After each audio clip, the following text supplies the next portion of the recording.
ഇതിനെ നമ്മൾ delusional disorder അല്ലെങ്കിൽ സംശയരോഗം എന്ന് പറയും. തലച്ചോറിലെ ഡോപ്പമിൻ എന്ന രാസവസ്തു അമിതമാകുമ്പോഴാണ് ഈ സംശയരോഗം വരുന്നത്. ഈ ഡോപ്പമിൻ്റെ അളവ് ഒരു പരിധിയിൽ കൂടുതൽ വർദ്ധിക്കുമ്പോൾ ഇല്ലാത്ത ചില കാര്യങ്ങൾ ശരിയാണ് എന്ന് തോന്നും.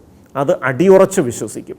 അത് തെറ്റാണെന്ന് സ്ഥാപിക്കുന്ന എന്തൊക്കെ കാര്യങ്ങൾ ഹാജരാക്കിയാലും എന്തൊക്കെ തെളിവുകൾ ഹാജരാക്കിയാലും ആരൊക്കെ പറഞ്ഞാലും വിശ്വാസം വരില്ല. ഇവിടെ ഒരു വലിയൊരു വെല്ലുവിളി ഈ രോഗി ചികിത്സയ്ക്ക് തയ്യാറാകി വരണമെന്നില്ല. തലച്ചോറിലെ ഡോപ്പമിൻ എന്ന രാസവസ്തുവിൻ്റെ അളവ് ക്രമീകരിക്കാനുള്ള മരുന്നുകളാണ് ഇതിൻ്റെ ചികിത്സ. പലപ്പോഴും ഇവർക്ക് ഉറക്കം നഷ്ടപ്പെടുകയും ഇവർക്ക് വല്ലാത്ത തരത്തിലുള്ള മാനസിക സംഘർഷങ്ങളൊക്കെ അനുഭവപ്പെടുകയും ചെയ്യും. അപ്പോൾ അതിൻ്റെ ആ ഒരു ഘട്ടത്തിൽ അവർ പലപ്പോഴും ചികിത്സയ്ക്ക് തയ്യാറാവും.